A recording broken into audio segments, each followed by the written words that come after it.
Fala competidor, meu nome é Eduardo Brisa e estamos aqui para mais um vídeo. E o vídeo de hoje faz parte do quadro Pergunte ao Brisa. Preparado? Então, editor, solta a vinheta.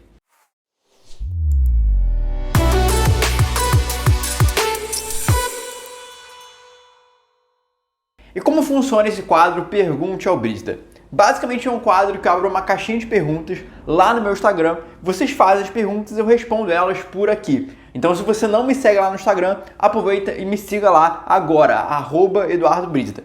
Toda semana eu abro caixinha de perguntas e algumas delas, a partir de agora, também vou utilizar para criar mais conteúdos para você aqui no YouTube. Inclusive, todo dia eu posto lá no meu Instagram conteúdos rápidos e simples para te ajudar a aprender cada vez mais sobre robótica e competições. Então já deixa o like nesse vídeo e se inscreva no canal se você ainda não é inscrito. O seu like e a sua inscrição são muito importantes para continuarmos crescendo a nossa comunidade. Agora sim, vamos para a primeira pergunta que eu separei. A primeira pergunta é da Purple Moon. Ela fez a seguinte pergunta: a bateria de um robô, especialmente o Spike Prime, pode influenciar na precisão dele? E sim, a bateria pode influenciar na movimentação do robô. Eu, pelo menos, já percebia isso quando eu estava programando no NXT e no EV3. E você percebe realmente um resultado pior no robô quando você começa a deixar a bateria cada vez mais baixa. Inclusive, mais pra frente, quando eu já não estava mais como competidor e sim como mentor, os alunos que eu era mentor fizeram uma análise, um teste para verificar realmente a movimentação do robô em termos de força, de velocidade, se a redução da bateria prejudica isso e como é que eles fizeram esse teste. No EV3, no EV3G, no caso, que é aquela programação horizontal, tem uma ferramenta chamada experimento, que você consegue checar alguns dados, algumas informações sobre o motor. Então, o que eles fizeram? Eles testaram quanto o robô consegue chegar de velocidade quando ele está em 100% de bateria e quando ele está com 50, 70, 30 e por assim vai. E aí, o que eles perceberam? Que quando a bateria começa a ficar reduzida, a velocidade do robô também acaba ficando reduzida. Mesmo que, por exemplo, você coloque 100% de velocidade no robô, se a bateria estiver muito fraca, ele não vai chegar em 100, ele vai chegar em 70, 60. Então, a bateria prejudica sim o seu robô. Isso também vai acontecer com o Spike Prime. E para fazer uma analogia, para talvez você conseguir entender melhor, imagina, por exemplo, você vai estar lá correndo, fazendo uma corrida, uma maratona. Quando no começo da maratona você está com super gasto, super disposto, está descansado, então você vai correndo super rápido. À medida que você vai correndo a maratona, você vai começando a ficar cansado. E aí você não tem o mesmo pique, a mesma velocidade que você tem no início.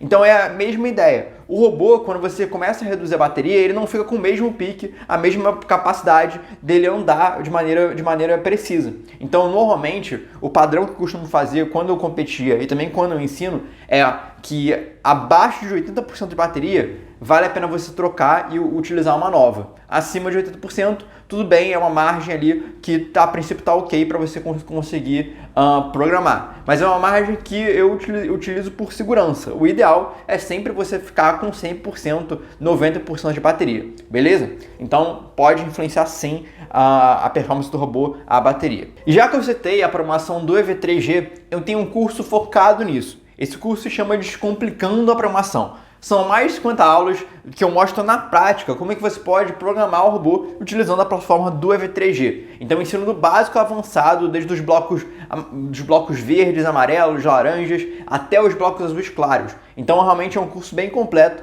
que eu mostro desde a movimentação do robô até a criação de MyBlocks, criação das suas próprias programações. E nesse curso eu inclusive mostro como é que funciona o experimento e como é que você pode fazer essas análises que eu inclusive comentei aqui da questão da performance e da velocidade do robô. Então no experimento você pode ver vários detalhes bem interessantes, por exemplo, a qualidade do seu controle PID é muito interessante também, checar essa questão da bateria e entre outros detalhes. E aí lá no curso eu te mostro como é que você pode utilizar esses blocos e utilizar ele da melhor forma possível para você se tornar um ótimo programador. E para você que quer ter mais detalhes sobre o curso, sobre o Descomplicando a Programação, tem um link aqui na descrição que vai te mandar para uma página que vai ter mais detalhes sobre o curso, beleza? Então vamos agora para a nossa segunda pergunta. E a segunda pergunta é do Morigoff. Ele perguntou o seguinte: qual estratégia usar para sensor de distância para campeonatos? E se compensar usar uma? O sensor de distância, que é o sensor ultrassônico ou até infravermelho, normalmente ele não é muito utilizado nas competições, pensando assim, do ponto de vista da FLL e do TBR. Competições que ele é muito importante por exemplo, na OBR, no WRO, às vezes não, mas normalmente RoboCup, OBR são importantes que você utilize o sensor ultrassônico. Para a FLL e para o TBR, eu pessoalmente não gosto do sensor ultrassônico. Eu acho que ele não tem tantas vantagens. E para você colocar um sensor a mais, eu acho que vale mais a pena você utilizar ou o giroscópio, se você estiver usando o EV3, colocar o giroscópio para incluir, ou então você utilizar mais um sensor de cor. E aí isso pode ser tanto no caso do Spike Prime quanto também do EV3. Então eu pessoalmente para a FLL e para o TBR eu não gosto muito de utilizar o sensor ultrassônico. Então imagino que essa pergunta foi mais focada nessas duas competições. Para o OBR, eu acho importante o sensor ultrassônico para você conseguir detectar os obstáculos e desviar dos obstáculos, mas inclusive para você conseguir às vezes até subir a rampa. Às vezes o seu robô ele trava ali no início da rampa, e aí você tendo o sensor ultrassônico, você pode ter uma certa análise. Por exemplo, se o meu robô ficar vendo 30 centímetros por 2 segundos. Se ele estiver vendo 30 centímetros por 2 segundos, é porque ele está preso em algum local e provavelmente vai ser essa rampa. Porque em outras partes da pista ele não vai estar tão preso assim. Então, para o BR eu gosto muito do ultrassônico, para tanto desviar de obstáculos, pegar as vítimas da área de resgate, como também para você conseguir fazer um start ali na subida da rampa. Para FLL e para o TBR eu recomendo que você não utilize o seu ultrassônico e opte por o giroscópio ou mais um sensor de cor que vai realmente te dar muito melhor performance. Então, vamos agora para a terceira pergunta. E a terceira pergunta também é do Morigoff. Ele perguntou o seguinte: como eu posso ajustar o sensor do Spike? Olha, você tem que me falar qual é o sensor que você realmente está tendo dificuldade. No caso do Spike, por exemplo, dando uma comparação com os sensores do EV3. O sensor de cor e luz do EV3, existe um bloco de calibração que você pode ajustar a luminosidade dele, ajustar o quanto ele consegue enxergar ali de valores. No caso do Spike, pelo menos nos testes que eu já fiz e nas análises que eu já vi dos blocos, não é possível fazer isso em bloco. Eu já vi alguns casos de pessoas comentando que é possível fazer essa calibração na versão do Python, mas em bloco, eles não têm um bloco que te permite fazer essa calibração. Então é uma ferramenta que eles ainda não colocaram na programação em bloco, não sei se eles vão colocar. Então o único sensor que realmente imagino que possa ser ajustado é o sensor de cor e luz.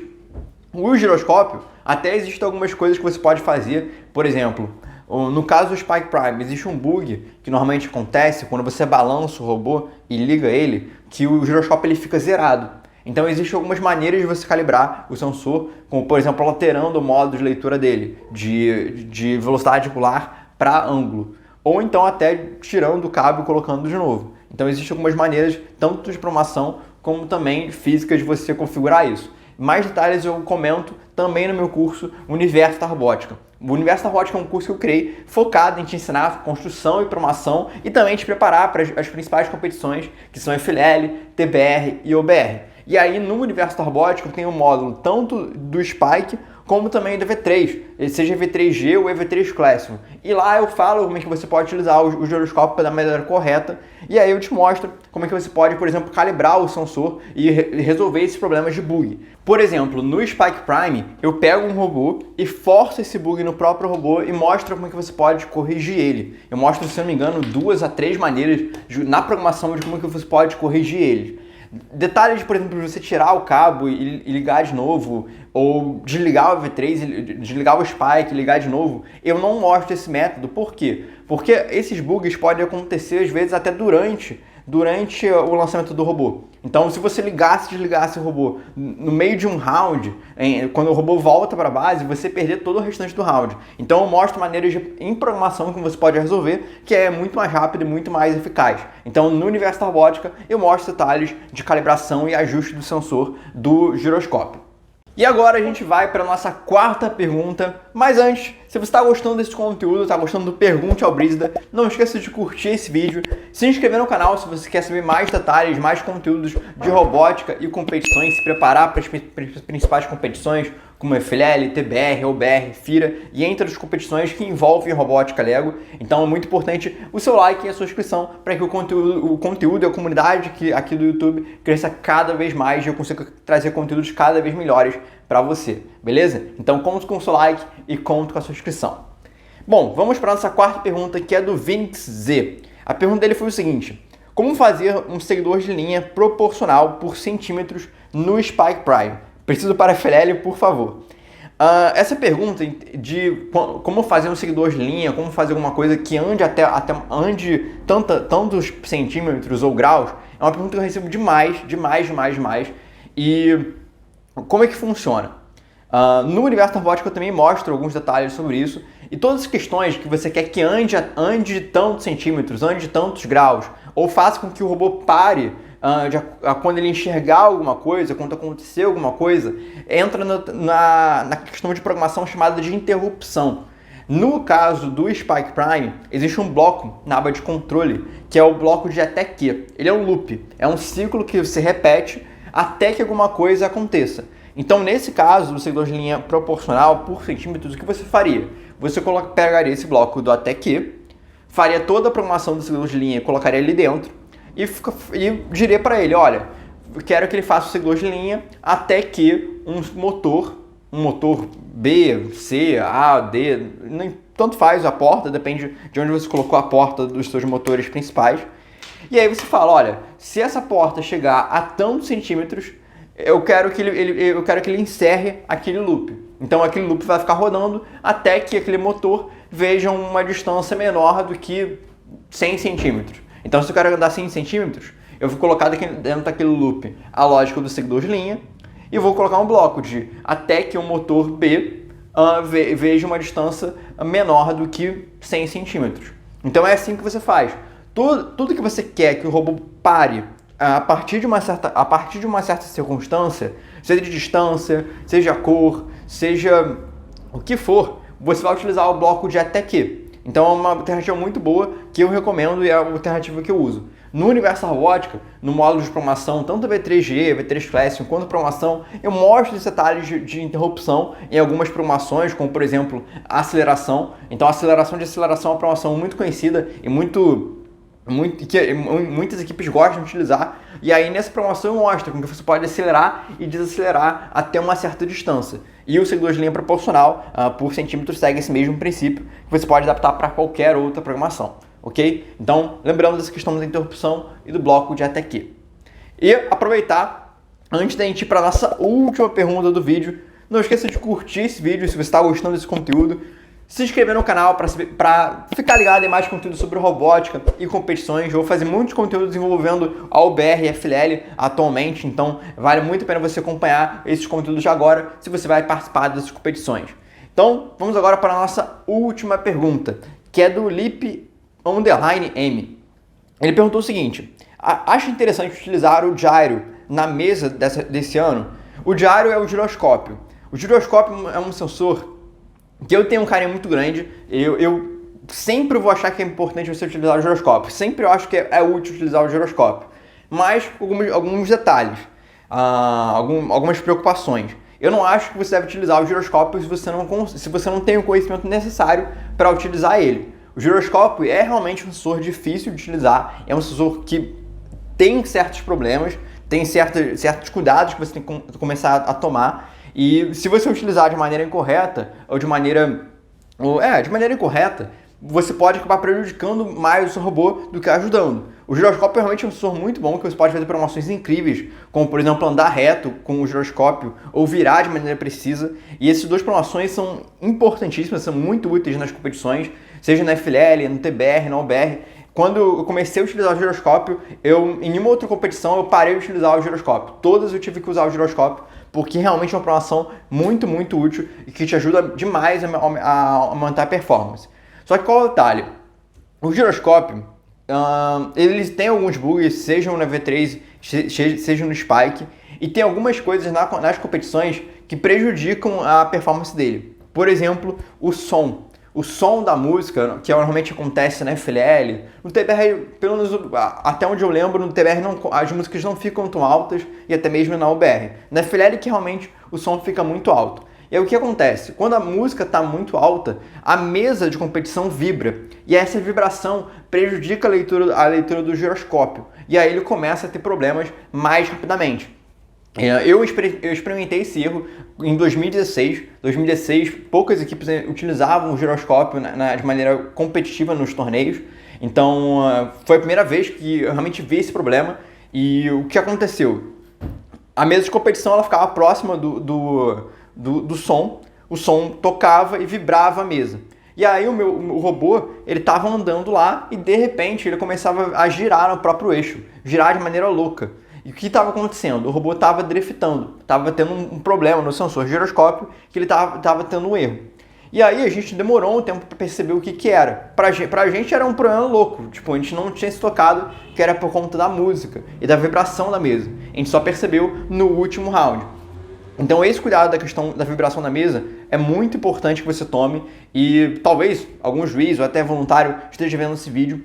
Eu já vi alguns casos de equipes que comentaram comigo que acabavam pedindo para abaixar o som e às vezes não acabavam não baixando muito o som. E o que eu recomendo, se você for competidor e você estiver utilizando o giroscópio e sentir que a música está muito alta, cara, tenta falar muito com o DJ, os juízes, a organização para abaixar o som, porque isso realmente prejudica. E o som não é algo que, na minha opinião, é uma ocorrência que é impossível de ser alterada. Por exemplo, a luminosidade do ambiente prejudica o sensor de cor, realmente. Só que a luminosidade é um problema que é difícil de você corrigir, o torneio corrigir realmente.